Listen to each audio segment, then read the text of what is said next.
Assalamualaikum warahmatullahi wabarakatuh.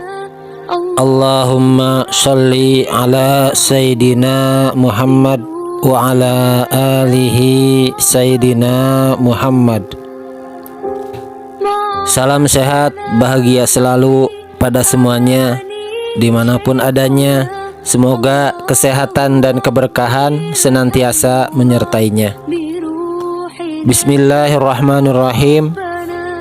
Allah mempunyai otoritas mutlak mendahulukan sesuatu yang menjadi keputusannya. Hak Allah untuk mendahulukan sesuatu atas yang lainnya tanpa ada yang memaksa atau mempengaruhinya. Dialah yang mendahulukan peringatan sebelum sanksinya. Dialah yang mendahulukan petunjuk sebelum peringatannya, dan mendahulukan kasih sayangnya atas kemarahannya. Dialah yang mendahulukan yang wajib atas yang sunnah, dan mendahulukan niat atas amalan. Allah yang mendahulukan kelompok tertentu karena ketaatannya, dan mengakhirkan kelompok lain yang sesuai dengan kehendaknya. Allah mengutamakan orang yang mencintainya daripada orang yang membencinya. Allah mendahulukan orang yang taat dari orang yang bermaksiat.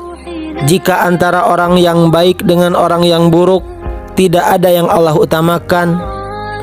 Jika orang yang melakukan dosa diperlakukan sama oleh Allah,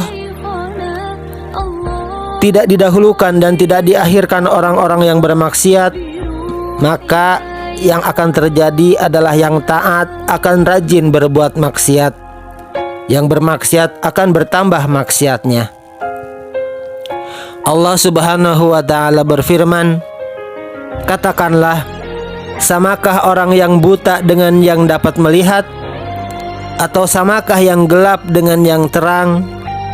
Apakah mereka menjadikan sekutu-sekutu bagi Allah yang dapat menciptakan seperti ciptaannya, sehingga kedua ciptaan itu serupa menurut pandangan mereka? Katakanlah, Allah adalah pencipta segala sesuatu, dan Dia Tuhan yang Maha Esa, Maha Perkasa. Quran Surat Ar-Ra'd ayat 16. Allah meninggikan derajat orang-orang yang taat kepadanya.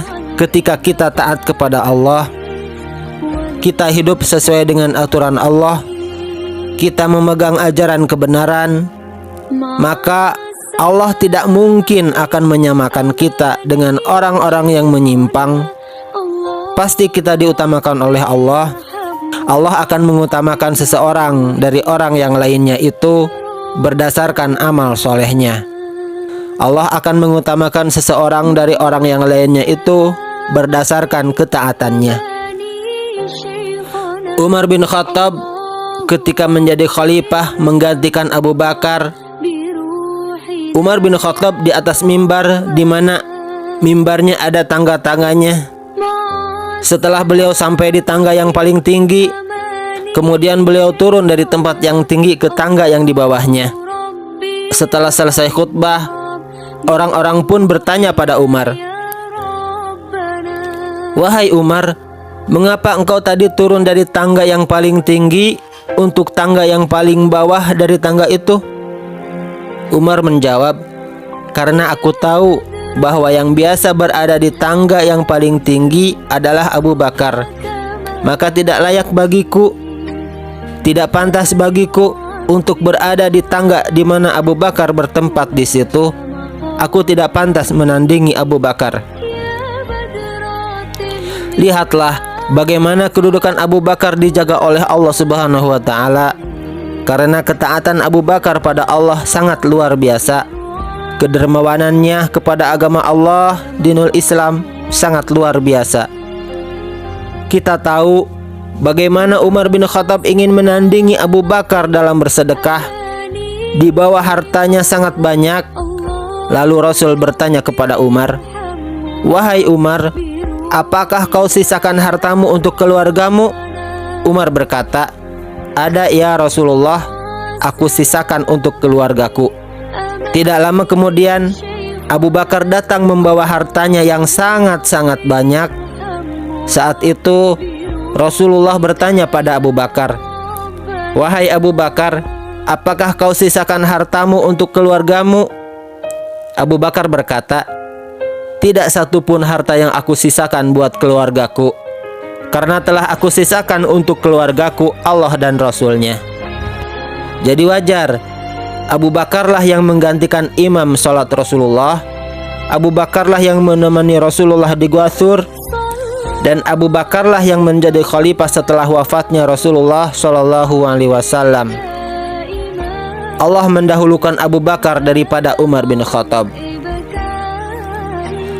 Seorang hamba yang dicintai Allah akan selalu mendahulukan perintah Allah dan Rasulnya di atas keinginannya, juga mendahulukan cintanya kepada Allah dan Rasulnya di atas cinta kepada selain keduanya, mendahulukan apa yang Allah dahulukan dan mengakhirkan apa yang Allah akhirkan. Ia akan tunduk dan patuh terhadap hukum yang telah ditetapkan Allah dan Rasulnya.